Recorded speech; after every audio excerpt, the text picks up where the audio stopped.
नमस्कार, अस्सलाम वालेकुम। मैं आपसे बड़ी मज़ेदार चर्चा करने वाला हूं और हमारा चर्चा का जो बिंदु होगा, डिस्कशन का जो बिंदु होगा वो होगा प्लेटो का न्याय सिद्धांत, जस्टिस थ्योरी ऑफ प्लेटो या प्लेटो का न्याय।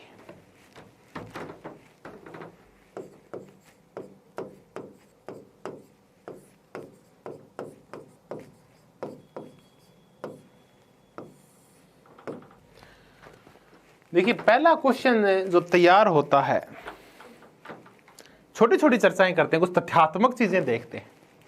देखिए, प्लेटो का जो न्याय सिद्धांत है इसकी पुस्तक रिपब्लिक में वर्णित है। रिपब्लिक तो इसका इंग्लिश वर्जन है, इसका पुस्तक का जो सही नाम है वो है पोलिटिया। ये रिपब्लिक का सही नाम है। इसका तात्पर्य शासन व्यवस्था। इसका जो सब टॉपिक है रिपब्लिक का वो है कंसर्निंग जस्टिस, यानी ये न्याय से संबंधित है। तो रिपब्लिक में है इसका मुख्यतः न्याय सिद्धांत। अब ये जो न्याय है जिसको हम जस्टिस कहते हैं, इसका इंग्लिश वर्जन जस्टिस है। इसको पोलिटिया के अंदर या ग्रीक भाषा में डिकायोजनी बोलते हैं।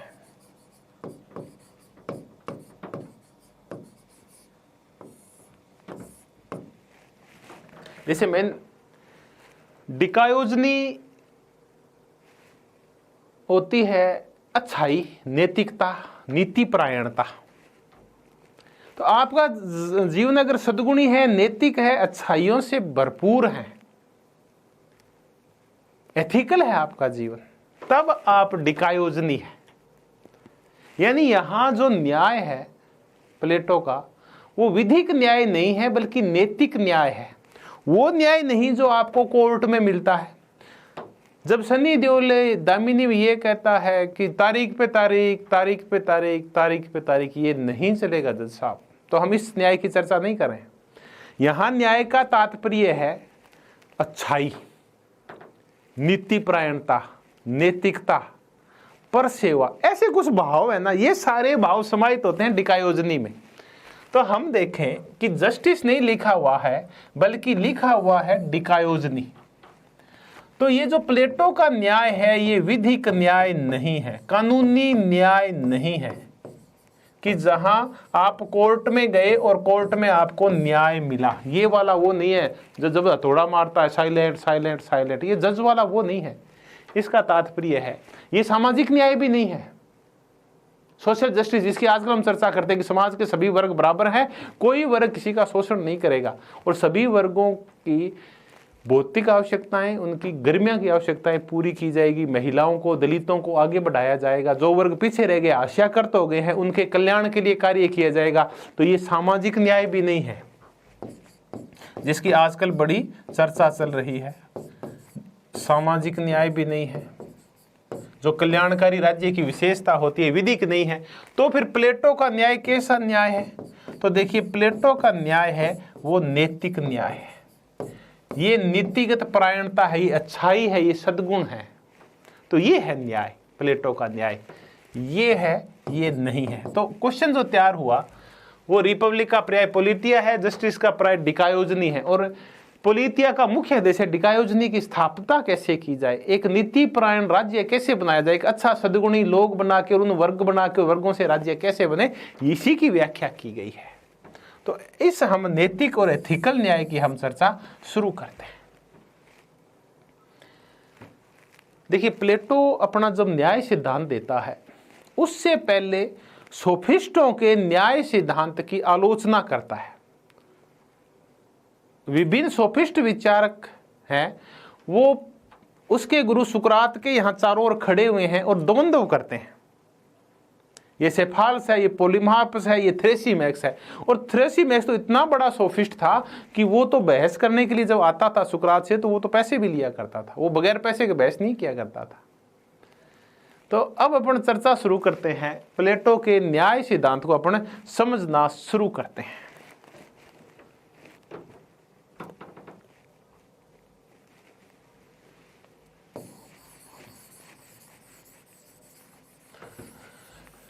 डिकायोजनी क्या है, हम इसकी चर्चा अब शुरू करेंगे। डिकायोजनी हम समझें उससे पहले हमें जो सोफिस्ट विचारक हैं उनके विचारों को द्वंद्वात्मक पद्धति से काटना होगा। सोफिस्ट, तो पहले ये सोफिस्ट कौन है, हम इसकी चर्चा कर लेते हैं।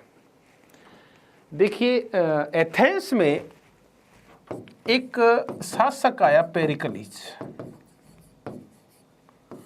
और पेरिकलीज को हम कहते हैं कि ये लोकतंत्र का पिता है, ए फादर ऑफ डेमोक्रेसी है। और जैसे ही पेरिकलीज का शासन आया, एथेंस में विचार स्वतंत्रता आ गई, क्योंकि आपको पता है कि लोकतंत्र में सभी लोगों को अपने विचार प्रकट करने की स्वतंत्रता होती है। पेरिकलीज बोलता भी है कि एक अच्छे राज्य में सभी लोगों को अपने विचार प्रकट करने चाहिए ताकि अच्छाई सामने आए। तो जब लोकतंत्र आया, पेरिकलीज आया, तब एथेंस में विचार स्वतंत्रता आई।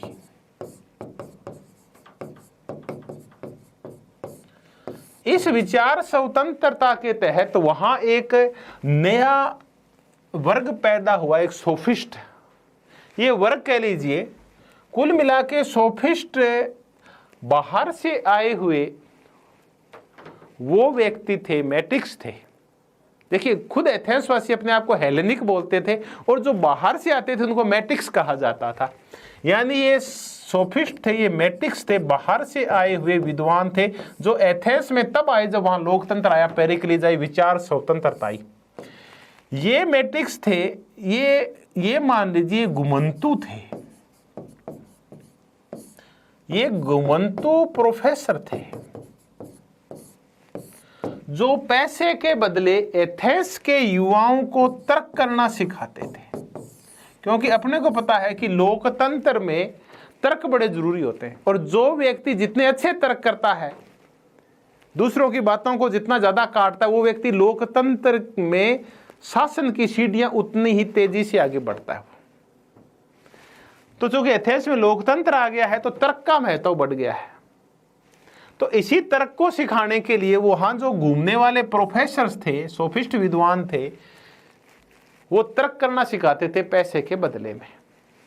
उनको अपन सोफिस्ट बोलते हैं। कई बार तो ये कहा जाता है कि सर्वोच्च सोफिस्ट सुकरात था, लेकिन देखिए सुकरात सोफिस्ट था नहीं, इस पर बहस होती रहती, कुछ कहते था, कुछ कहते नहीं है, क्योंकि ऐसा ही सोफिस्ट किया करता था, लेकिन वो बदले में देखिए पैसा नहीं लिया करता था, वो तर्क जरूर करना सिखाया करता था। तो खैर, जिनको हम पढ़ते हैं ना, आप पढ़ते हैं कि थ्रेसिमेक्स है, ये बहुत महत्वपूर्ण सोफिस्ट था। हम पढ़ते हैं जॉर्जियास के बारे में। ये जॉर्जियास के ऊपर तो डायलॉग लिखा है, एक पुस्तक लिखी हुई है प्लेटो की। ये जॉर्जियास था, पैरामेनाइड्स था, ये सारे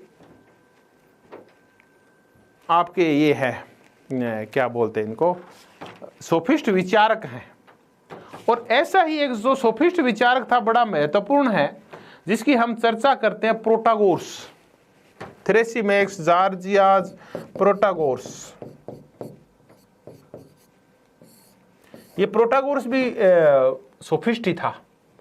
तो आप बार बार देखेंगे कि प्लेटो की जो डायलॉग्स हैं, उनकी पुस्तकें, इनमें इन सोफिस्टों की चर्चा आती है। ये सोफिस्ट थे कैसे, पहले समझ लेते हैं, फिर हम देखेंगे कि इन सोफिस्टों का विरोधी था सुकरात, और उसी सुकरात को प्रकट किया प्लेटो ने। यानी प्लेटो भी सोफिस्ट विरोधी था। अब ये सोफिस्ट कैसे थे? देखिए, सोफिस्ट जिन सिद्धांतों को मानते थे वो ये थे। सोफिस्ट मानवतावादी थे, सोफिस्ट व्यक्तिवादी थे। ये तो आगे इनका अर्थ समझ लेंगे। सोफिस्ट थे, वो ज्ञान को सापेक्ष मानते थे, इसका मतलब वो संशयवादी थे।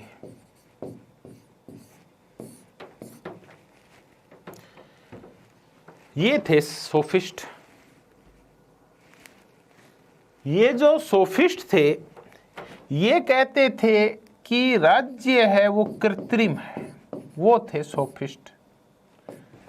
राज्य को कृत्रिम माना करते थे। और सोफिस्ट वो थे जो सिर्फ भौतिक जगत को ही सत्य माना करते थे। तो इसका तात्पर्य ये सोफिस्ट भौतिकतावाद के समर्थक थे, भौतिकतावादी थे। अब हम इनकी चर्चा शुरू करते हैं कि सोफिस्ट कैसे थे। सोफिस्ट कहते थे समाज, समुदाय और राज्य की बजाय व्यक्ति महत्वपूर्ण है, मानव महत्वपूर्ण है। तो मानव प्राथमिक है, बाकी संस्थाएं उसके कल्याण के लिए, उसकी सेवा के लिए बनी हुई है। तब प्रोटागोरस कहता है कि हर चीज का मानदंड है वो मानव है। आपको कोई भी काम करना है, कोई भी कानून बनाना है, कोई भी नीति बनानी है, कोई भी निर्णय करना है, कोई भी संस्था बनानी है, तो सबसे पहले आप किसका कल्याण देखोगे? मानव का कल्याण और मानव की इच्छा को देखोगे। वो क्या कह रहा है, परंपराएं क्या कह रही है, रीतियां क्या कह रही है, आत्मा परमात्मा दार्शनिक ने क्या कहा, हमें कोई मतलब नहीं है। एथिक्स क्या कहती है, हमें तो मतलब ये है कि मानव क्या चाहता है, व्यक्ति चाहता क्या है। यही मानवतावाद है जो मानव को सेंटर में रखता है, और इसी से फिर व्यक्तिवाद पैदा हुआ, यानी व्यक्ति महत्वपूर्ण है। फिर सोफिस्टों ने कहा कि ज्ञान और सत्य सापेक्ष है, यानी कोई भी ज्ञान, कोई भी सत्य है, कोई भी नियम, कोई भी प्रथा, कोई भी कानून अंतिम नहीं होता। हर ज्ञान, हर सत्य है वो काल सापेक्ष होता है, वो व्यक्ति सापेक्ष होता है, वो स्थान सापेक्ष होता है, यानी चीजें बदलती रहती है, एक व्यक्ति से दूसरे व्यक्ति के, एक स्थान से दूसरे स्थान, एक काल से दूसरे काल में। आप ये बताइए कि अरस्तु ये बोल के गया कि महिला और पुरुष में प्रकृति ने असमानता पैदा की है जेंडर कार्यों को लेके। पुरुष है वो नागरिक बनेगा और महिला घर पे रहेगी। पुरुष है वो राजनीतिक कार्यों में सक्रिय भागीदारी करेगा और औरत नहीं करेगी। पुरुष तार्किक होता है और तार्किक नहीं होती। देखिए ये नियम था, ये बाद में चेंज हो गया। तो जो सत्य है ये परिवर्तित होता रहता है। आप हर एक प्रकार का सत्य उसमें संशय करो, हर एक व्यक्ति उसका अपने हिसाब से अर्थ लगाए, उसके ऊपर क्वेश्चन मार्क लगाए। ये है सापेक्षतावाद या संशयवाद। यानी कोई भी ज्ञान, कोई भी सत्य अंतिम सत्य नहीं है, सर्वोच्च सत्य नहीं है। चीजें बदलती रहती है, परिवर्तन असंभव है, तो आप किसी भी चीज को सत्य मत मानो। ये जो समाज है, ये राज्य है, ये सारे कृत्रिम है और मानव के फायदे के लिए बने हुए हैं।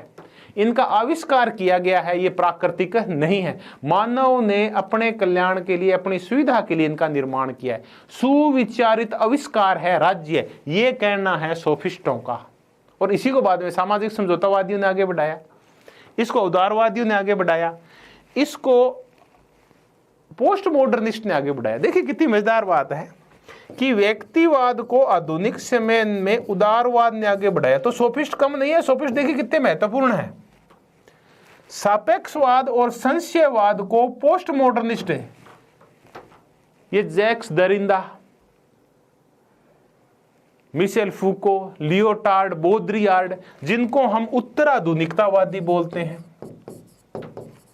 पोस्ट मॉडर्निस्ट बोलते हैं, इन्होंने इस मुद्दे को आगे बढ़ाया कि सत्य है ये काल समय सापेक्ष होता है, कोई भी सत्य अंतिम सत्य नहीं होता, ज्ञान सर्वोच्च नहीं होता। लियोटार्ड तो खुद कहता है कि जो मेगा नैरेटिव्स हैं ये कोई मेगा नैरेटिव्स नहीं है। जो महाज्ञान है, चाहे वो कार्ल मार्क्स का हो, चाहे होब्स का हो, चाहे वो हेगल का हो, ये परिवर्तनीय है, ये बदलाव लाने वाले हैं, ये अंतिम सत्य नहीं है। तो इसको उत्तराधुनिकतावादियों ने आगे बढ़ाया। राज्य कृत्रिम है, मनुष्य ने अपने फायदे के लिए बनाया। सामाजिक समझौतावादियों ने, होब्स, लोग, रूसो यही तो चर्चा करते हैं, ये भी वहीं से प्रभावित हैं। इस जगत में कोई आत्मिक जगत नहीं है, कोई विचार नहीं है, कोई आइडिया नहीं है, कोई फॉर्म नहीं है, कोई ईश्वर नहीं है, बल्कि जो कुछ दिखाई दे रहा है ये भौतिक जगत सत्य है, आत्मिक जगत सत्य नहीं है। वही चीजें सच है जो दिखाई दे रही है। तो अपने यहाँ चारवाक भी तो ऐसे ही हैं, वो कहते हैं खाओ पियो ऐश करो मित्रों, जो कुछ दिखाई दे रहा है वही सत्य है, ये शरीर सत्य है, जितना खा सकते हो, जितना एंजॉय कर सकते हो वो तुम्हारा है, आत्मा परमात्मा ये सब झूठे शाब्दिक जाल हैं और कुछ भी नहीं है। तो ये सोफिस्टों की देन है। ये थ्रेसिमेक्स, जॉर्जियास, प्रोटागोरस जैसे लोग ऐसे बोलते हैं। तो ये थे सोफिस्ट, और इन सोफिस्टों का विरोधी है सुकरात, इन सोफिस्टों का विरोधी है प्लेटो। प्लेटो मानवतावादी तो है पर व्यक्तिवादी नहीं है, मना मान लेते हैं। मानवतावाद को एक बार व्यक्तिवाद से कंसल्ट करते हैं, ये दोनों बराबर मान लेते हैं एक बार इनको। वो व्यक्तिवादी की बजाय समुदायवादी ज्यादा है प्लेटो। वो सबका हित सोचता है, व्यक्ति हित नहीं सोचता, वो पूरे समाज का, पूरे राज्य का हित सोचता है। वो प्लेटो ये कहता है कि ज्ञान जो होता है वो सापेक्ष नहीं होता बल्कि निरपेक्ष होता है। सुकरात कहा करता था प्लेटो से कि प्लेटो, अगर हम सही तरीके से द्वंद्व करें, वैचारिक द्वंद्व करें, तब हम पहुंच सकते हैं अंतिम निष्कर्ष, अंतिम सत्य के ऊपर, सर्वोच्च सत्य की प्राप्ति कर सकते हैं। आपसी द्वंद्व के माध्यम से हम एक सच्चा निष्कर्ष निकाल सकते हैं, और ऐसा निष्कर्ष, ऐसा ज्ञान, ऐसा सत्य जो सार्वभौमिक हो, सभी व्यक्तियों के लिए एक जैसा हो, सभी काल में एक जैसा चलता हो और सभी स्थानों पर समान रूप से लागू हो। तो ऐसे हम सार्वभौमिक सत्य की खोज कर सकते हैं, बशर्ते कि हमारी आत्मा में वैसा ज्ञान होना चाहिए। लेकिन सोफिस्ट तो कहते हैं ऐसा नहीं होता। वो स्वाभाविक मानते हैं राज्य को, प्लेटो है, यीशु कर्तृ मानते हैं। वो आदर्शवादी और अध्यात्मवादी है प्लेटो, और ये सोफिस्ट है, ये भौतिकवादी है। तो कुल मिला के सोफिस्टों का विरोधी है प्लेटो। तो अब प्लेटो का जो न्याय सिद्धांत है उसमें एक तरफ प्लेटो है और उसका गुरु सुकरात है, वो सुकरात के मुंह से बोलता है। दूसरी तरफ सोफिस्ट हैं, इनके मध्य आपस में बहस है, और अंत में क्या है न्याय, ये फिर सुकरात स्पष्ट करता है। तो हम न्याय है क्या, इसको समझने की सुकरात करते हैं। डिकायोजनी क्या है, ये नैतिक न्याय क्या है, इसकी हम चर्चा करते हैं। कौन सोफिस्ट थे, क्या उनकी बातें थी, हम समझते हैं। तो हम कर रहे हैं प्लेटो का न्याय, जस्टिस या डिकायोजनी।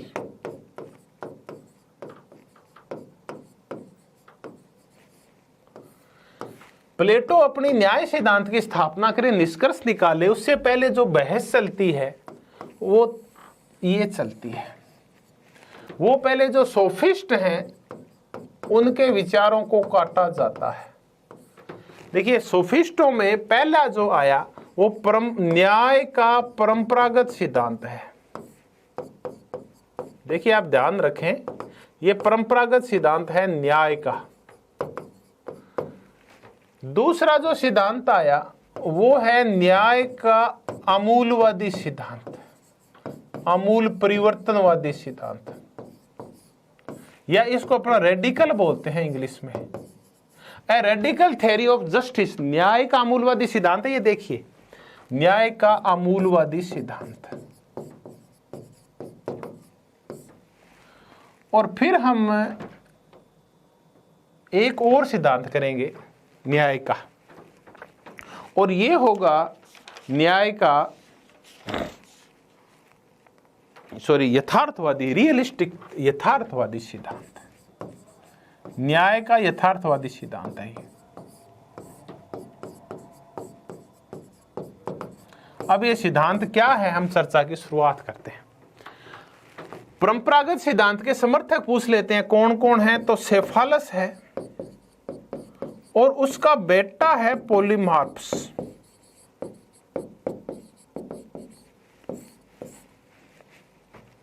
सुकरात बहस शुरू करता है और ये कहता है कि बताओ न्याय क्या है। उसके चारों ओर खड़े हैं सारे सोफिस्ट। सेफालस बोलता है कि न्याय है सत्य बोलना, न्याय है कर्ज चुकाना। जोरदार बात बोला, ये है न्याय, सेफालस बोला।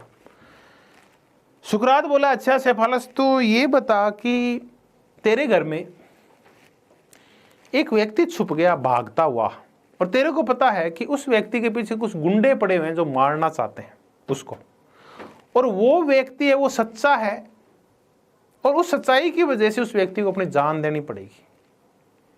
अब वो गुंडे तेरे पास आते हैं कि बता तेरे यहां कोई घर में कोई छुपा हुआ है क्या। तो तू कह रहा है कि सत्य बोलना न्याय है। तो अगर तू सत्य बोलेगा तो एक निर्दोष आदमी मारा जाएगा, झूठ बोलेगा तो एक निर्दोष आदमी बच जाएगा। तो बता तू क्या करेगा। अब सेफालस क्या बोले, तो इसका मतलब सत्य बोलना ही न्याय नहीं है, न्याय इससे बढ़ के है कुछ। फिर पोलीमार्फ से पूछा, बेटा तू बता। सुकरात बोला, तो पोलीमार्फ बोला कि प्रत्येक व्यक्ति को वह देना, प्रत्येक व्यक्ति को वह उपलब्ध करवाना जिसका वो अधिकारी है, उपलब्ध करवाना कि प्रत्येक व्यक्ति को वह उपलब्ध करवाना जो उसका अधिकारी है, यानी प्रत्येक व्यक्ति को उसका प्राप्य दे देना। अब प्रत्येक व्यक्ति का प्राप्य क्या, ये निर्णय कौन करेगा, कौन योग्य है कौन अयोग्य है, ये निर्णय हर एक व्यक्ति बोलेगा मैं तो योग्य हूं, मुझे तो सब कुछ दे दो, तो आप कैसे मान लोगे? तो ये भी कोई परिभाषा नहीं है। तो ऐसे करके और परंपरागत सिद्धांत की आलोचना कर दी किसने? सुकरात ने। फिर परंपरागत सिद्धांत का जो निष्कर्ष था वो था कि मित्रों के साथ मित्रों जैसा और शत्रुओं के साथ शत्रुओं जैसा व्यवहार करना चाहिए। तो क्या ये व्यवहार स्थायी है? क्या नहीं होता। कई बार वही मित्र जब हमारे यहाँ से घर से कुछ चोरी करने लगते हैं तो क्या हम उनके साथ मित्रता का व्यवहार करें? क्या नहीं, तब तो हमें शत्रुता का व्यवहार करना होगा। तो ये भी सत्य नहीं है कि मित्रों के साथ मित्रों का और शत्रुओं के साथ शत्रुओं का व्यवहार करो। ये परंपरागत सिद्धांतवादी बोलते हैं, इसकी बात भी काट देता है सुकरात। फिर आते हैं थ्रेसिमेक्स, बोलता है मैं बताता हूं कि क्या है न्याय। और थ्रेसिमेक्स काफी देर तक बहस करता है न्याय को परिभाषित करने के लिए सुकरात से। ये कहता है कि न्याय शक्तिशाली का हित है, शक्तिशाली का हित, नंबर 1। दूसरा बोला ये कि अन्याय न्याय से अच्छा है।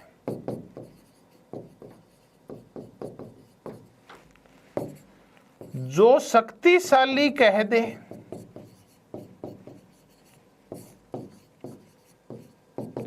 वही न्याय है, यानी चलती उसी के जिसके पास शक्ति है। तब हम कहते हैं कि माइट इज राइट,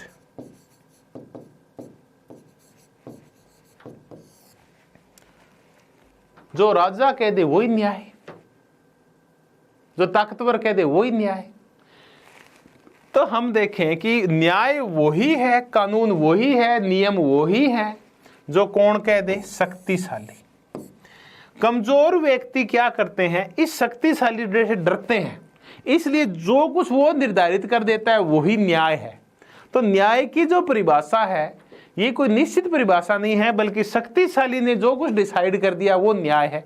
और शक्तिशाली जो कुछ डिसाइड करता है वो किसके हित में? सब हित में करता है। अगर कोई उसकी बात नहीं मानता है तो उसको दंडित करता है, इसलिए कमजोर उसकी बात मानते हैं। राजा शक्तिशाली होता है तो प्रजा जो कुछ है उसके भय की वजह से उन चीजों का पालन करती है। न्याय के जो नियम राजा ने बना दिए, प्रजा की इच्छा कई बार नहीं होती उनका पालन करें, फिर भी क्या करते हैं कि वो उस राजा के डर से उनका पालन करती है। राजा ने अगर कोई अन्यायपूर्ण कानून भी बना दिया तो भी प्रजा भयभीत है, इसलिए उसका पालन करेगी, क्योंकि वो डंडे से डरती है। राजा जो मृत्यु दंड दे उससे डरती है। तो इस संसार में सुख कौन पाता है? वो बोला जो न्यायी पुरुष है वो चुपचाप सहन करते रहते हैं, और अन्यायी है वो शक्ति प्राप्त करता जाता है, सुख पाता जाता है और अपने हित में काम करता जाता है, और बाकी जनता उसके डर से सारी चीजें मानने लगती है। तो अन्यायी है वो शक्ति इकट्ठी करता है और सबको डराता है, और फिर न्याय के अपने नियम सेट करता है। तो अन्यायी न्याय की बजाय ज्यादा सुख पाता है, तो अन्याय न्याय की बजाय ज्यादा महत्वपूर्ण है। अन्याय क्या है? सब हित में कार्य करना, और जो अपने हित में है वो मनवा लेना सबसे, तो ये शक्तिशाली करता है। तब ये थ्रेसिमेक्स जोरदार बात बोलता है, इसलिए इसके सिद्धांत को हम क्या बोलते हैं? रेडिकल बोलते हैं, कि जो राजा ने कह दिया वही न्याय है, जो ताकतवर ने कह दिया वही न्याय है। अब सुकरात कहता है अगर न्याय की ये परिभाषा है तो हर एक व्यक्ति फिर शक्तिशाली होने की कोशिश करेगा, हर एक व्यक्ति अपने हितों की पूर्ति करेगा, और जब सारे के सारे सब हित में कार्य करेंगे तो सारे स्वार्थी हो जाएंगे, और जहां सारे स्वार्थी हो जाएंगे फिर वहां कोई प्रार्थी नहीं होगा, तो सारे तंग हो जाएंगे, क्योंकि स्वार्थ में जो समाज है उसमें कोई भी सुख नहीं पाता। तो वर्तमान में खुद हमारे भारतीय समाज में देख लीजिए, हम जब सब स्वार्थों के लिए जीते हैं तो ऐसा समाज बहुत ही क्लिष्ट हो जाता है। हम किसी को भी धोखा देते हैं, किसी को भी मार देते हैं, तो ये तो मत्स्य न्याय आ जाता है। तो सुकरात बात काट देता है थ्रेसिमेक्स की भी। फिर आता है न्याय का यथार्थवादी सिद्धांत। ये ग्लूकोन है, प्लेटो का भाई, और उसका एक भाई है एंटीमेड्स। ये इसकी चर्चा करते हैं। ये दोनों कहते हैं गुरुजी हम भी बताएंगे न्याय क्या है, कि थ्रेसिमेक्स जो कह रहा है उसका उल्टा है न्याय। न्याय कमजोरों की आवश्यकता है।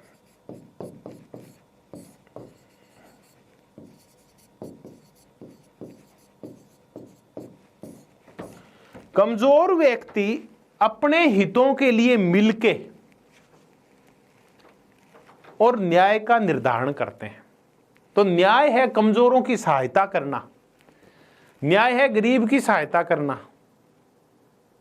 न्याय है कमजोर का कल्याण करना, उसकी बातें सुनना।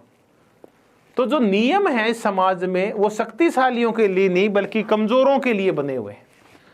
तो ये न्याय है, कमजोरी लिख दिया, कमजोरों की आवश्यकता है न कि शक्तिशाली की। ये तो उल्टा हो गया सिस्टम। तो इसका मतलब न्याय कमजोरों की आवश्यकता है। तो सुकरात कहता है फिर तो हर एक व्यक्ति क्यों शक्तिशाली होना चाहिए, तो कमजोर होना चाहेगा ताकि उसको न्याय मिले। ये कहता है कमजोरों को न्याय मिलता ही नहीं है, वो कहता है न्याय कमजोरों को मिलता है। तो बड़ा संकट आ गया। सुकरात बोला ये भी न्याय नहीं है। तो कुल मिला के ये जो सोफिस्ट इनकी बातें काटी, परंपरागत सिद्धांत सेफालस और पॉलीमार्क्स की शत्रुओं के साथ शत्रुओं जैसा और मित्रों के साथ मित्रों जैसा व्यवहार करना। न्याय का अमूलवादी सिद्धांत थ्रेसिमेक्स का कि शक्तिशाली का हित ही न्याय है। अब देखिए एक बड़ी जोरदार बात बोलता है एम.बी. फोस्टर।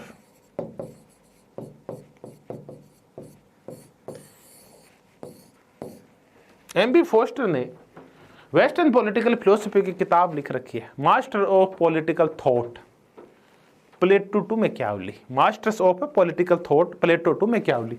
एम.बी. फोस्टर इस पुस्तक में लिखता है कि जो थ्रेसिमेक्स का सिद्धांत है ना, ये सिद्धांत कार्ल मार्क्स की प्रस्तावनाओं से, अवधारणाओं से मिलता जुलता है। ये बात किसने बोली, सीधा ही बोले गए, ये बोली एम.बी. फोस्टर ने। तो एक क्वेश्चन फिर तैयार हो गया, कौन ये कह रहा है कि न्याय का जो थ्रेसिमेक्स का रेडिकल थ्योरी है वो कार्ल मार्क्स की थ्योरी से मिलती जुलती है। कार्ल मार्क्स भी कहता है कि संसार में वही परंपराएं, वही नियम, वही कानून चलते हैं जो शक्तिशाली निर्धारित करते हैं, और शक्तिशाली वो होता है जिसके पास पैसा होता है। तो पूंजीपति ही सारी चीजों का निर्धारण करता है, न्याय के नियम वही बनाता है, कानून वही बनाता है, नियम वही बनाता है, निर्णय वही करता है, क्या अच्छा है क्या बुरा है ये पूंजीपति निर्धारित करता है, ये मालिक निर्धारित करता है, ये और ये सामंत निर्धारित करता है। कभी भी कमजोर लोग, सर्वहारा निर्धारित नहीं करता, दास ये निर्धारित नहीं करता कि नियम कानून कायदे क्या होने चाहिए। तो कार्ल मार्क्स की थ्योरी भी किसके अकॉर्डिंग है, थ्रेसिमेक्स के अकॉर्डिंग है। एम.बी. फोस्टर ये बोलता है। तो फिर ये यथार्थवादी ग्लूकोन और एंटीमेड्स है जो कहते हैं कमजोरों की आवश्यकता है। तो ये थ्योरी मिलती जुलती है किससे, होब्स से। ये एम.बी. फोस्टर नहीं कहा, हम तो इसकी साधारण चर्चा करें। एम.बी. फोस्टर ने सिर्फ ये बोला है कि कार्ल मार्क्स का सिद्धांत है थ्रेसिमेक्स की रेडिकल थ्योरी से मिलता जुलता है। अब हम देखें होब्स। होब्स कहता है कि मत्स्य न्याय था, किसी का भी जीवन सुरक्षित नहीं था, सबको मौत का भय लगता था प्राकृतिक अवस्था में। इसलिए मौत से भयभीत कमजोर लोगों ने आपस में समझौता किया, सामाजिक समझौता किया और लेवियाथन के रूप में, कॉमनवेल्थ के रूप में राज्य का निर्माण किया। तो यथार्थवादी सिद्धांत है होब्स की सामाजिक समझौते की व्यवस्था से मिलता जुलता है। तो हमने देखा कि सुकरात सेफालस, पॉलीमार्क्स, थ्रेसिमेक्स, ग्लूकोन और एंटीमेड्स की बातों को काटता है, तीनों को काटता है। न्याय का परंपरावादी सिद्धांत, न्याय का आमूल परिवर्तनवादी सिद्धांत और न्याय का यथार्थवादी सिद्धांत। फिर न्याय क्या है, तो ये प्लेटो कहता है कि न्याय के जितने भी सिद्धांत है जो सोफिस्टों ने दिए हैं, ये न्याय को सापेक्ष मानते हैं, यानी न्याय की अलग अलग परिभाषाएं दे रहे हैं ये सारे। तो नंबर 2, ये न्याय को कृत्रिम मानते हैं, जो कैसा ही बना लो इसको। तो ये न्याय को बाहरी मानते हैं, ये तो बाह्य वस्तु है, तो न्याय कृत्रिम है, न्याय सापेक्ष है, न्याय बाहरी है। प्लेटो कहता है न्याय ये नहीं होता, न्याय होता है ये सापेक्ष नहीं होता बल्कि न्याय निरपेक्ष होता है। सोफिस्टों ने जो कुछ कहा है ये न्याय और ज्ञान नहीं है बल्कि ये तो राय है, ये तो विश्वास है। देखिए कितनी जोरदार बात कह रहा है प्लेटो कि सोफिस्ट जो कुछ कह रहे हैं वो राय और विश्वास है। राय और विश्वास बदलते रहते हैं, न्याय का नियम कभी बदलता नहीं है। तो न्याय है ये सापेक्ष नहीं बल्कि निरपेक्ष है, सार्वभौमिक है, इसके नियम बदलते नहीं है, सभी पुरुषों के लिए सभी कालों में एक जैसे होते हैं, सभी स्थानों के ऊपर।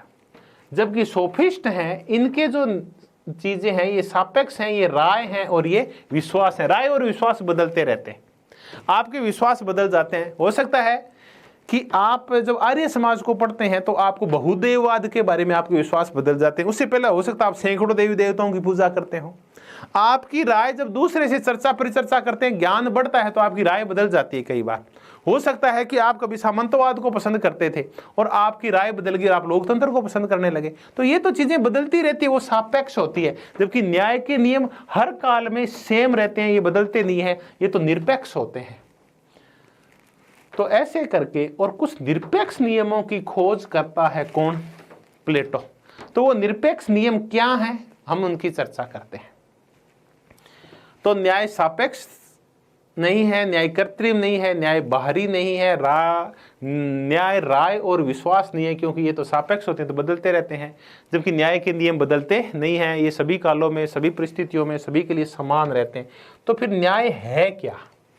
डिकायोजनी वास्तव में है क्या?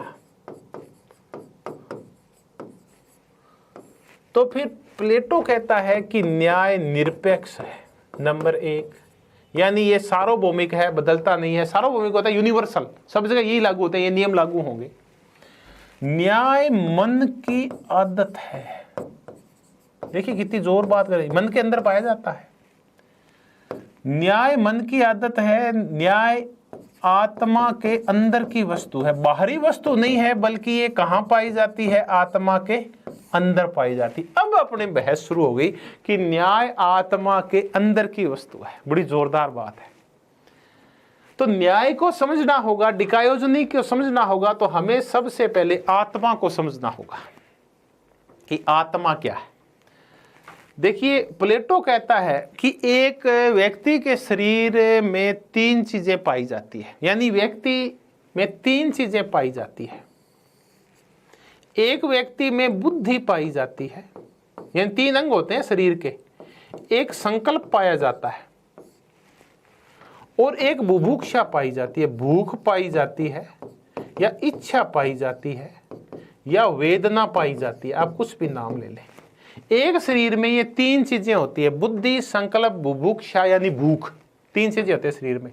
यानी एक मस्तिष्क होता है जहां बुद्धि होती है, दूसरा हार्ट होता है जिसमें संकल्प लेते हैं हम, और तीसरा हमारा पेट और इंद्रियां होती है जिनमें बुभुक्षा, इच्छा और वेदना पाई जाती है। हर एक अंग में, ये तो है शरीर के अंग, इन अंगों में एक सद्गुण भी पाया जाता है। कौन से सद्गुण पाया जाता है? बुद्धि में एक सद्गुण पाया जाता है, अज्ञान, और असद्गुण होता है अज्ञान। तो ज्ञान सद्गुण है, अज्ञान है ये असद्गुण है। एक व्यक्ति में जिसमें हर्ट पाया जाता है उसमें 2 चीजें पाई जाती है, एक साहस और एक कायरता। तो सद्गुण है वो साहस है। इंद्रियों में 2 चीजें पाई जाती है, एक तो इच्छा पूर्ति पाई जाती है, भोगवाद पाया जाता है, और एक पाया जाता है संयम। तो सद्गुण है वो भोग पूर्ति नहीं है बल्कि संयम है, और असंयम है वो असद्गुण है। तो शरीर के 3 अंग होते हैं, तीनों में एक एक सद्गुण पाया जाता है, यानी आत्मा के 3 पार्ट हो गए। इस आत्मा में 3 प्रकार के सद्गुण पाए जाते हैं, ज्ञान, साहस और संयम। अब देखिए प्रत्येक व्यक्ति को अपनी आत्मा के अकॉर्डिंग कार्य करना चाहिए, यही न्याय है। एक परिभाषा हो गई कि प्रत्येक व्यक्ति अपनी आत्मा के अनुसार कार्य करेगा। एक परिभाषा।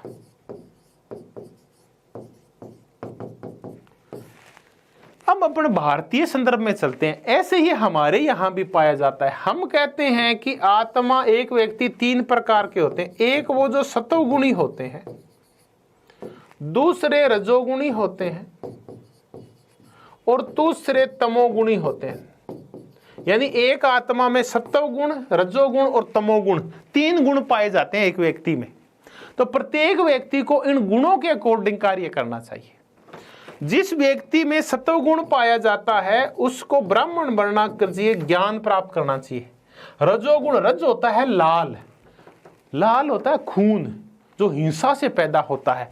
तो जिसमें रजोगुण प्रधान होता है उसको खून और हिंसा अच्छी लगती है, तो उसको सैनिक बनना चाहिए, यानी उसको साहसी बनना चाहिए और उसको क्षत्रिय बनना चाहिए।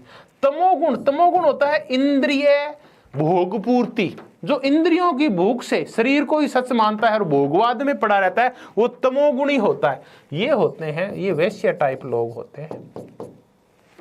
तो देखिए सत्वगुण, तो अगर आप में सत्वगुण की प्रधानता जिनमें होती है वो ब्राह्मण बनते हैं। जिनमें रजोगुण की प्रधानता होती है वो सैनिक और क्षत्रिय बनते हैं, और जिनमें तमोगुण प्रधान होता है वो वैश्य बनते हैं, ऐसा मान लेते हैं। हालांकि दास भी इसमें आ जाते हैं। तो प्रत्येक व्यक्ति अपने आत्मा के अनुसार कार्य करेगा। यानी प्रत्येक व्यक्ति जिसमें बुद्धि की प्रधानता वो ज्ञान प्राप्त करेगा। जो सैनिक है वो कायरता नहीं बल्कि साहस से कार्य करेगा। उत्पादक वर्ग है वो सारा भोग खुद नहीं करेगा बल्कि भोग पे क्या रखेगा, संयम रखेगा। यही न्याय है। गड़बड़ कहां से होती है? गड़बड़ तब होती है जब हम अपनी आत्मा के अकॉर्डिंग कार्य नहीं करते, हम अपनी आत्मा को मार के कार्य करते हैं। भारतीय समाज में क्या दिक्कत हुई, इतिहास में हम देखें तो हुआ क्या था कि इन चीजों को पैतृक कर दिया गया था, अनुवांशिक कर दिया गया था, जन्म से जोड़ दिया गया था। इसलिए जो बच्चे वीर पैदा होते थे, अगर वो दलित समाज में, किसान समाज में पैदा हुए हैं तो उनको शूद्र और वैश्य ही बना दिया जाता था। ब्राह्मण के घर अगर कोई हिंसक बच्चा पैदा होता था तो वो साहसी नहीं बनता था बल्कि उसको जबरदस्ती ज्ञान ठूसा जाता था। जबकि तो ज्ञान तो पसंद नहीं था, तो हिंसा पसंद थी उसको, तो उसको सैनिक नहीं बनने दिया जाता था। क्षत्रिय के घर अगर बुद्धिमान पैदा हो गया तो उसको कहता तू लड़। आप पता बुद्धिमान कभी लड़ाई नहीं करता। तो ये सारी चीजें गड़बड़ हो गई थी, इसलिए भारतीय समाज गड़बड़ हो गया था। तो प्लेटो कहता है कि प्रत्येक व्यक्ति को अपनी आत्मा के अकॉर्डिंग कार्य करना चाहिए। हम भी कहते हैं कि हमारे बच्चों को हम कैसी शिक्षा दें, बड़ा संकट है। हमारा बच्चा व्यापारी बनना चाहता है और हम कहते हैं नहीं हमारा बच्चा तो शिक्षक बनेगा। हमने फिक्स कर दिया है, पैदा होती ही नहीं हमारा बेटा तो इंजीनियर बनेगा, हमारा बेटा तो डॉक्टर बनेगा, जबकि वो पेंटर बनना चाहता है। ये गड़बड़ तभी होती है जब हम बच्चों पे अपनी इच्छाएं थोपते हैं और बच्चों को वो नहीं बनने देते जो वो बनना चाह रहे हैं, उनको अपनी आत्मा के अकॉर्डिंग काम ही नहीं करना देते। कोई बच्चा है वो खिलाड़ी बनना चाहता है, उसके मन में उसको सपने आते हैं मैं बहुत अच्छा खेल रहा हूं, और हम कहते हैं नहीं मेरा बेटा तो डॉक्टर बनेगा, मेरा बेटा तो इंजीनियर बनेगा, मेरा बेटा तो कलेक्टर बनेगा। वो कुछ नहीं बनता, वो एक दिन गुंडा बनता है, कुछ बन भी जाता है तो असफल हो जाता है। तो ये ना कोटा में जो इंडस्ट्री है ये वाली आपके पीएमटी पीटी वाली, इसमें बहुत सारे बच्चे आत्महत्या क्यों कर लेते हैं, बहुत सारे बच्चे कामयाब क्यों नहीं होते, और हो भी जाते हैं तो अच्छे डॉक्टर अच्छे इंजीनियर बनते क्यों नहीं है। बहुत सारे कलेक्टर हैं वो भ्रष्ट क्यों होते हैं, बहुत सारे शिक्षक अच्छा पढ़ाते क्यों नहीं है, क्यों? क्योंकि अपनी आत्मा को मार के कार्य करना चाहते हैं। काम कुछ और करना था उनको, आत्मा उनकी कुछ और कह रही है और कार्य कुछ उनको और करना पड़ रहा है। तो ये है चक्कर, हमें अपनी आत्मा के अकॉर्डिंग कार्य करना चाहिए। तो ये तीन है, आप अपने सद्गुणों को भरेंगे तो ये है आत्मा के अंदर की चीज है दिखायोजनी। अब चलते हैं कि तीन आत्माएं हैं, जैसे पाइथागोरस ने बोला, तो इनसे तीन वर्ग बनेंगे। अब तीन वर्ग कौन से बनेंगे? जो ज्ञानवान वर्ग होगा, जो ज्ञान प्राप्ति करेगा वो शासक बनेंगे। यानी शासक वही बनेंगे जिनको ज्ञान होगा, जिनमें बौद्धिक बल होगा, तार्किक क्षमता होगी, विवेकवान होंगे, पढ़े लिखे होंगे, वो तो बनेंगे शासक। जिनमें साहस नामक सद्गुण होगा वो सैनिक बनेंगे, और जिनमें संयम होगा वो बनेंगे उत्पादक, ताकि ये संयम पूर्वक पैदा करते रहे औरों के लिए। तो आत्मा के 3 सद्गुणों के अकॉर्डिंग 3 वर्ग बनते हैं। तभी हम कहते हैं कि एक सिद्धांत है जो पाइथागोरस से लिया प्लेटो ने, theory of 3 souls and 3 classes, 3 आत्माएं और 3 वर्ग। ये 3 आत्माएं हैं ज्ञान, साहस और संयम वाली, और ये 3 वर्ग है शासक, सैनिक और उत्पादक वर्ग। अब क्या होगा कि प्रत्येक व्यक्ति अपनी आत्मा के अकॉर्डिंग कार्य करेगा, अपने कार्य में विशेषज्ञ होने की कोशिश करेगा, और जो व्यक्ति अपनी आत्मा के अकॉर्डिंग कार्य करता है वो काम बहुत अच्छा करता है, विशेषज्ञ होता है। जिसकी वास्तव में इच्छा है मैं डॉक्टर बनूं, वाकई में बहुत अच्छा डॉक्टर बनता है। लेकिन अगर जबरदस्ती किसी खिलाड़ी को आपने डॉक्टर बना दिया ना, वो कभी भी अच्छा डॉक्टर नहीं बनेगा। अधिकांश शिक्षक क्यों नहीं अच्छा पढ़ा पाते? क्योंकि वो बनना कुछ और चाहते थे, उन्होंने आरएस दिया, आईएएस दिया, वो तो प्रशासक बनना चाहते थे, पर लेकिन जब बेरोजगार रह गए तो उन्होंने सोचा बीएड कर लेते हैं और शिक्षक बन जाते हैं। तो उन्होंने आत्मा को मार के कार्य किया, इसलिए अच्छे शिक्षक नहीं बन पाते। उनका ध्यान तो वही कलेक्टर, एसपी उनकी साइड में लगा रहता है। तो अपने आत्मा के अकॉर्डिंग कार्य करें, ये है न्याय। और देखें कि फिर न्याय क्या है। तो अभी हमने 3 चीजें देखी कि न्याय निरपेक्ष होता है, मन की आदत है, आत्मा के अंदर की चीज है न्याय। आप अपनी आत्मा के अकॉर्डिंग कार्य करेंगे। अब मैं थोड़ी सी कुछ और चर्चाएं करता हूं इस संदर्भ में कि न्याय क्या है। अगली परिभाषा देखते हैं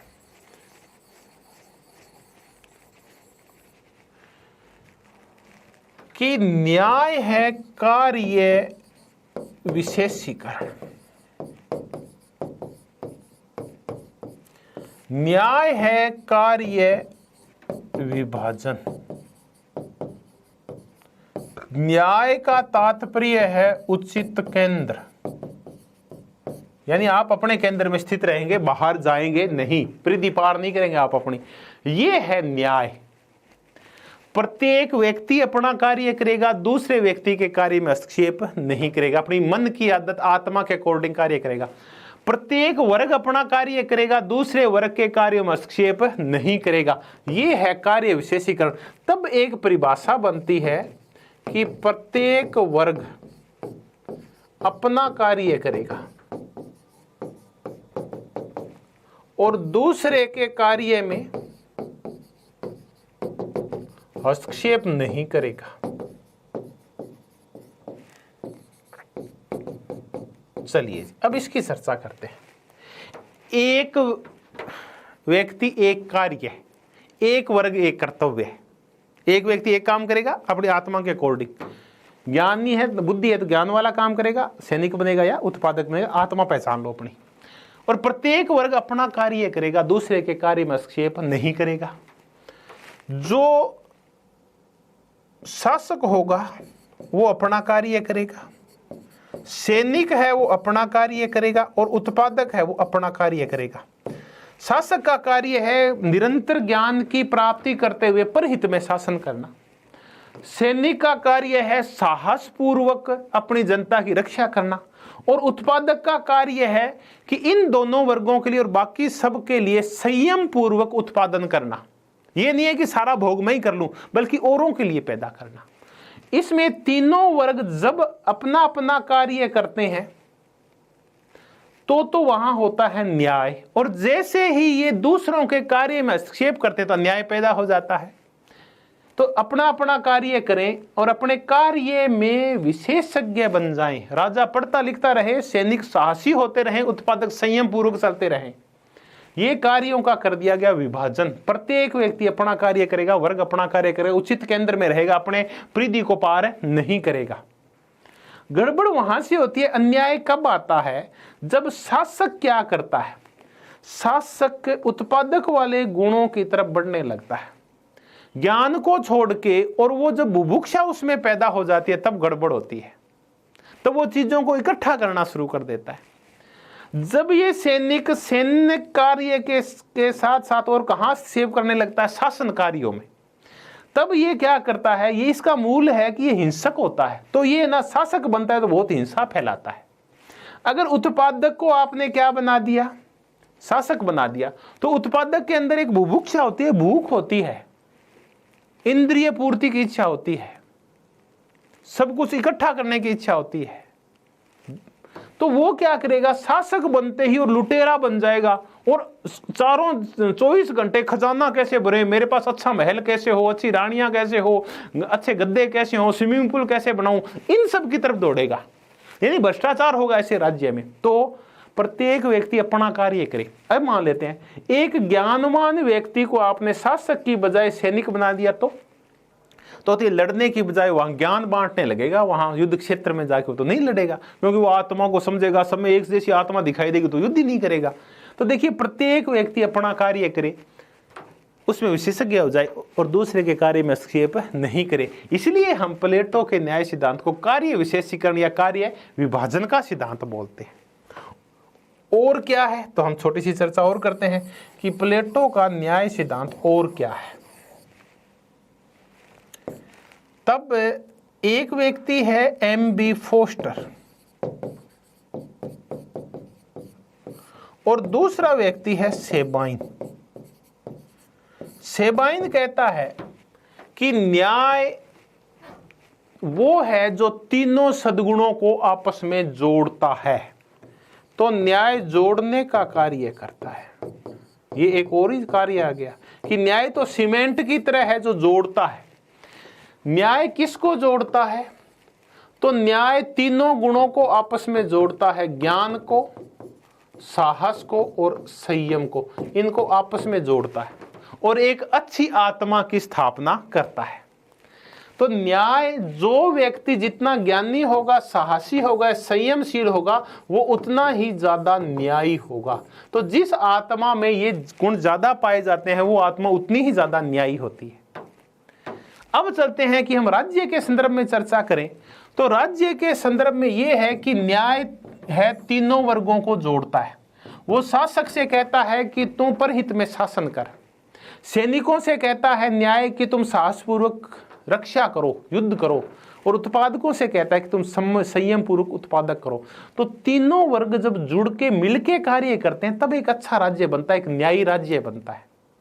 अपना अपना कार्य करते हैं, दूसरों का कार्य में हस्तक्षेप नहीं करते। तो न्याय जोड़ने का कार्य करता है, ये आत्मा के तीनों सद्गुणों को जोड़ता है, आपस में तीनों वर्गों को आपस में जोड़ता है, ताकि सभी अपना अपना अच्छी तरह से काम करें और एक दूसरे से जुड़ के रहे, तब न्याय की स्थापना होती है। एम.बी. फोस्टर ये बड़ी जोरदार बात बोलता है। एम.बी. फोस्टर बोला कि जो प्लेटो का जो न्याय है, देखिए सद्गुण है ये 4 है। ऐसा करते हैं कि 4 सद्गुण मान लेते हैं।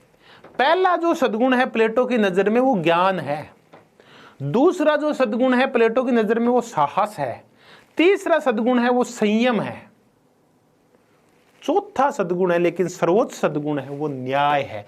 तो हमने एक चीज और स्थापित की कि जो डिकायोजनी है या न्याय है ये कैसा सद्गुण है, सर्वोच्च सद्गुण है, लेकिन ये चौथा सद्गुण है, नंबर पे 4 में आता है लेकिन है सर्वोच्च सद्गुण, क्योंकि तीनों को जोड़ता है आपस में और तीनों सद्गुणों पे नियंत्रण स्थापित और करता है ये। तब एम.बी. फोस्टर बोलता है कि प्लेटो का जो न्याय सिद्धांत है ये आर्किटेक्टियन है। आर्किटेक्चर अभी कर लेंगे, इसको हिंदी में बड़ा टिपिकल शब्द है रचना प्रकल्प मूलक सिद्धांत। तो न्याय का रचना प्रकल्प मूलक सिद्धांत है, यह आर्किटेक्टियन थ्योरी है न्याय की, ये है प्लेटो की, और इसको ये नाम देता है एम.बी. फोस्टर। तो कौन सा विचारक है जो ये कहता है कि न्याय जोड़ने का कार्य करता है, तीनों सद्गुणों को जोड़ता है? सेबाइन। एम.बी. फोस्टर प्लेटो के न्याय सिद्धांत के लिए आर्किटेक्टियन थ्योरी का प्रयोग करता है कि न्याय की जो सिद्धांत है प्लेटो का वो आर्किटेक्टियन है। अब मैं आपको बताता हूं कि आर्किटेक्टियन होता क्या है। देखिए आर्किटेक्टियन होता है आर्किटेक्चर। आर्किटेक्चर वो होता है जो एक बिल्डिंग का निर्माण करता है। जब वो बिल्डिंग का निर्माण करता है, एक अच्छे सुंदर भवन का निर्माण करेगा जब वो, उस निर्माण के लिए वो विभिन्न प्रकार के लोगों को इकट्ठा करता है। वो मटेरियल मंगवाता है, वो राजमिस्त्री को बुलाता है, वो प्लम्बर को बुलाता है, वो बिजली वाले को बुलाता है, वो आवश्यकता पड़ने पे लोहार को बुलाता है, वो प्लास्टर करने को वालों को बनाता है, वो पेंटर को बुलाता है अच्छी पेंटिंग बनाने के लिए। यानी वो विभिन्न व्यक्तियों के मध्य समन्वय स्थापित करके एक सुंदर महल का निर्माण करते हैं। तो आर्किटेक्टियन वो होता है जो विभिन्न लोगों में समन्वय स्थापित करके अच्छे भवन का निर्माण करता है। ठीक है, समन्वय करता है। फिर समन्वय के साथ साथ आर्किटेक्टियन एक काम और करता है, उनके ऊपर नियंत्रण स्थापित करता है। नियंत्रण का तात्पर्य है कि एक बढ़ई बोला जो बना, उसने क्या हुआ, दरवाजा बहुत ही सुंदर बनाया। सुंदर बनाया तो वो आके बोला आर्किटेक्ट, मैंने बहुत सुंदर दरवाजा बनाया है। तो आर्किटेक्ट बोला ला इस तेरे दरवाजे को फिट करते हैं। अब जैसे ही उस दरवाजे को राजमिस्त्री जो गेट छोड़ के गया था उसमें फिट करने लगता है, तो ये देखा गया दरवाजा तो बहुत ही बड़ा है। दरवाजा सुंदर तो है लेकिन बड़ा बहुत है, तो कोई काम का नहीं है। तो सारे लोग हैं, जितने भी मिस्त्री हैं, वो कार्य तो करें लेकिन किसके नियंत्रण में रहे, आर्किटेक्टियन के नियंत्रण में रहे। अब न्याय कैसा आर्किटेक्टियन है, न्याय समन्वय स्थापित करता है ज्ञान में, साहस में और संयम में। देखते रहिए, न्याय तीनों वर्गों को आपस में मिलाता है, शासक को, सैनिक को, उत्पादक को, और तीनों को मिला के अच्छे समाज का निर्माण करता है, अच्छे राज्य का निर्माण करता है, एक आदर्श राज्य का निर्माण करता है। जैसे आर्किटेक्ट ने एक सुंदर महल का निर्माण करता है विभिन्न लोगों को मिला के, वैसे ही विभिन्न लोगों में समन्वय स्थापित करता है, विभिन्न गुणों में, सद्गुणों में समन्वय स्थापित करता है न्याय। फिर मैंने कहा न्याय नियंत्रण स्थापित करता है। अगर किसी राज्य में एक सद्गुण ज्यादा हो जाए या एक वर्ग आगे बढ़ जाए, शासक वर्ग, और वहां सैनिक और उत्पादक नहीं हो, तो वो राज्य चलेगा नहीं। आप कहते हैं एक राज्य में अगर साहसी बढ़ गए यानी सैनिक बढ़ गए तो वो भी अच्छा नहीं है। एक राज्य में उत्पादकों की चलने लग गई तो वहां तो बुभुक्षा फैल जाएगी और लोग सिर्फ भौतिक चीजों से प्रेम करेंगे, कोई सैनिक नहीं होगा, कोई शासक नहीं होगा, तो वो भी राज्य अच्छा नहीं है। तो तीनों गुण होने चाहिए, तीनों वर्ग होने चाहिए, लेकिन तीनों समन्वयकारी हों और अपने अपने कार्य तक हों, एक दूसरे से आगे नहीं बढ़े। कोई एक वर्ग होता है, बाकी दो वर्ग नहीं होंगे तो वो राज्य बनेगा भी नहीं। अकेले उत्पादकों से राज्य नहीं बनता, अकेले सैनिकों से राज्य नहीं बनता, और अकेले शासकों से राज्य या दार्शनिक शासक और ज्ञान से राज्य नहीं बनता। तो एक अच्छी आत्मा में तीनों सद्गुण हो, एक अच्छे राज्य में तीनों वर्ग हो और तीनों मिल के रहें। तो ये है इन पे नियंत्रण और समन्वय। तो ये होता है आर्किटेक्टियन। तो एमबी फोस्टर आर्किटेक्टियन थ्योरी का प्रयोग करता है।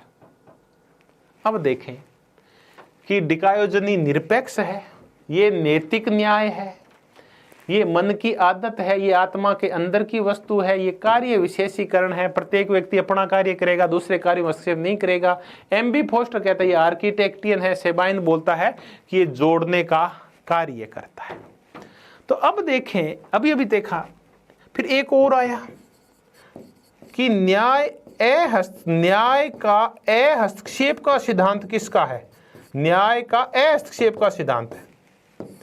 कोई भी वर्ग दूसरे के कार्य में हस्तक्षेप नहीं करेगा तो क्या हो गया? हस्तक्षेप। तो थोड़ा सा शब्द का ध्यान रखें कि न्याय का हस्तक्षेप का सिद्धांत है, वो भी प्लेटो का ही है। तो हमने प्लेटो के संदर्भ में विभिन्न चीजें देखी, तीन आत्माएं और तीन वर्ग, ये भी समझा हमने, और इसी तीन आत्माएं और तीन वर्गों के ऊपर आधारित है उसका डिकायोजनी। तो खैर, अब प्लेटो का न्याय हम कहते हैं कि प्लेटो का न्याय नंबर एक व्यक्तिगत भी है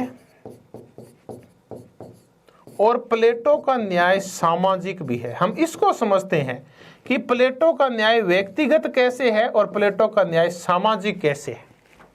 देखिए, प्रत्येक व्यक्ति है वो अपना कार्य करेगा और अपनी आत्मा के अकॉर्डिंग कार्य करेगा। प्रत्येक व्यक्ति सद्गुणी होने का प्रयास करेगा। तो ये तो हो गया व्यक्तिगत। और इन्हीं फिर सद्गुणों के अकॉर्डिंग तीन वर्ग बनते हैं, तीनों वर्ग अपना अपना कार्य करेंगे। तो ये हो गया सामाजिक या राजनीतिक। प्रत्येक व्यक्ति अच्छा होगा, ये व्यक्तिगत न्याय है, और प्रत्येक वर्ग अच्छा होगा, ये राजनीतिक न्याय, क्योंकि इन्हीं से राज्य बनता है, तीनों वर्गों से मिलके। तो इसका न्याय व्यक्तिगत भी है और इसका न्याय राजनीतिक भी है। अब कई बार ये चर्चा चलती है कि कौन सा सद्गुण किस में होना चाहिए। सद्गुण 3 है, ज्ञान, साहस, संयम। चौथा और सर्वोच्च सद्गुण न्याय है, जो इन तीनों को जोड़ता है, इन पे नियंत्रण स्थापित करता है। तो चर्चा ये चली कि किस में कौन सा सद्गुण होना चाहिए। देखिए, जो दार्शनिक शासक है उसमें ज्ञान रूपी सद्गुण होना चाहिए, शासकों को ज्ञानवान पढ़ा लिखा होना चाहिए। जो सैनिक है उनको साहसी होना चाहिए, उनमें साहस। तो संयम, देखिए संयम एक ऐसा सद्गुण है जो सब में पाया जाना चाहिए। संयम राजा में भी होना चाहिए, इंद्रिय संयम होना चाहिए, संपत्ति के प्रति सैनिक में भी संयम होना चाहिए, वरना वो चीजें इकट्ठी करने लग जाएगा, भ्रष्ट हो जाएगा, लूटपाट करने लग जाएगा। और उत्पादक में तो संयम चाहिए ही चाहिए। तो एक फिर क्वेश्चन तैयार हुआ, ऐसा कौन सा सद्गुण है जो सब में हो? तो संयम है। न्याय तो है ही, खैर संयम भी ऐसा सद्गुण है जो तीनों वर्गों में होना चाहिए। अब हमने डिकायोजनी समझा कि डिकायोजनी सर्वोच्च सद्गुण है। डिकायोजनी के जो नियम है ये निरपेक्ष हैं। डिकायोजनी है ये नैतिक न्याय है, विधिक और सामाजिक न्याय नहीं है। डिकायोजनी मन की आदत है। डिकायोजनी आत्मा के अंदर की वस्तु है। डिकायोजनी कार्य विशेषीकरण है। डिकायोजनी हस्तक्षेप है। डिकायोजनी आर्किटेक्टियन है। डिकायोजनी जोड़ने का काम करता है। ये है न्याय, जस्टिस क्या है। हमने बड़ी मजेदार चर्चा की प्लेटो के न्याय सिद्धांत की। तो बड़ा आनंद आया मुझे भी, और उम्मीद करता हूँ कि आपको भी आनंद आया होगा। धन्यवाद, बहुत बहुत धन्यवाद। हमने प्लेटो का न्याय सिद्धांत समझा। एक क्वेश्चन पक्का आता है, ये किसी भी रूप में आए, आप न्याय को अच्छी तरह से करके जाएं। एम बी फोस्टर का पूछ लेंगे, सेबाइन का पूछ लेंगे, कार्य विशेषीकरण का पूछ लेंगे, हस्तक्षेप का पूछ लेंगे, मन की आदत पूछ लेंगे, निरपेक्षता पूछ लेंगे, कुछ भी पूछा जा सकता है। तैयार रहें, तैयारी करते रहें। धन्यवाद, बहुत बहुत धन्यवाद।